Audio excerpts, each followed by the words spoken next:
Déclaration des droits de l'homme et du citoyen de 1789. Les représentants du peuple français, constitués en Assemblée nationale, considérant que l'ignorance, l'oubli ou le mépris des droits de l'homme sont les seules causes des malheurs publics et de la corruption des gouvernements, ont résolu d'exposer, dans une déclaration solennelle, les droits naturels, inaliénables et sacrés de l'homme, afin que cette déclaration, constamment présente à tous les membres du corps social, leur rappelle sans cesse leurs droits et leurs devoirs, afin que les actes du pouvoir législatif et ceux du pouvoir exécutif, pouvant être à chaque instant comparés avec le but de toute institution politique, en soient plus respectés, afin que les réclamations des citoyens, fondées désormais sur des principes simples et incontestables, tournent toujours au maintien de la Constitution et au bonheur de tous.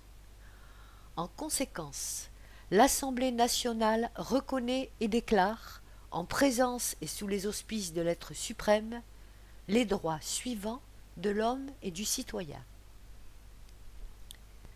Article 1er. Les hommes naissent et demeurent libres et égaux en droit. Les distinctions sociales ne peuvent être fondées que sur l'utilité commune. Article 2. Le but de toute association politique est la conservation des droits naturels et imprescriptibles de l'homme. Ces droits sont la liberté, la propriété, la sûreté et la résistance à l'oppression. Article 3. Le principe de toute souveraineté réside essentiellement dans la nation. Nul corps, nul individu ne peut exercer d'autorité qui n'en émane expressément. Article 4.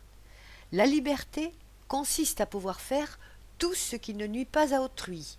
Ainsi, l'exercice des droits naturels de chaque homme n'a de borne que celle qui assure aux autres membres de la société la jouissance de ces mêmes droits. Ces bornes ne peuvent être déterminées que par la loi. Article 5. La loi n'a le droit de défendre que les actions nuisibles à la société. Tout ce qui n'est pas défendu par la loi ne peut être empêché et nul ne peut être contraint à faire ce qu'elle n'ordonne pas. Article 6. La loi est l'expression de la volonté générale. Tous les citoyens ont droit de concourir personnellement ou par leurs représentants à sa formation. Elle doit être la même pour tous, soit qu'elle protège, soit qu'elle punisse. Tous les citoyens, étant égaux à ses yeux, sont également admissibles à toute dignité, places et emplois publics selon leurs capacités et sans autre distinction que celle de leur vertu et de leur talent. Article 7. Nul homme ne peut être accusé, arrêté ou détenu que dans les cas déterminés par la loi et selon les formes qu'elle a prescrites. Ceux qui sollicitent, expédient, exécutent ou font exécuter des ordres arbitraires doivent être punis. Mais tout citoyen, appelé ou saisi en vertu de la loi, doit obéir à l'instant. Il se rend coupable par la résistance. Article 8.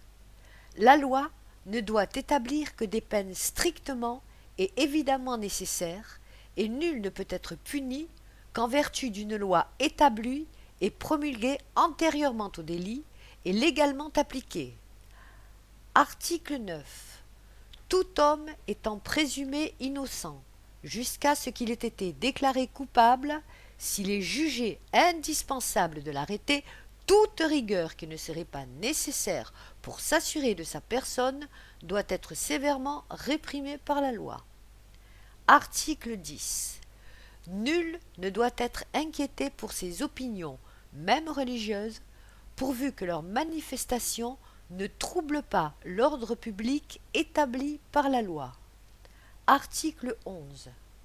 La libre communication des pensées et des opinions est un des droits les plus précieux de l'homme.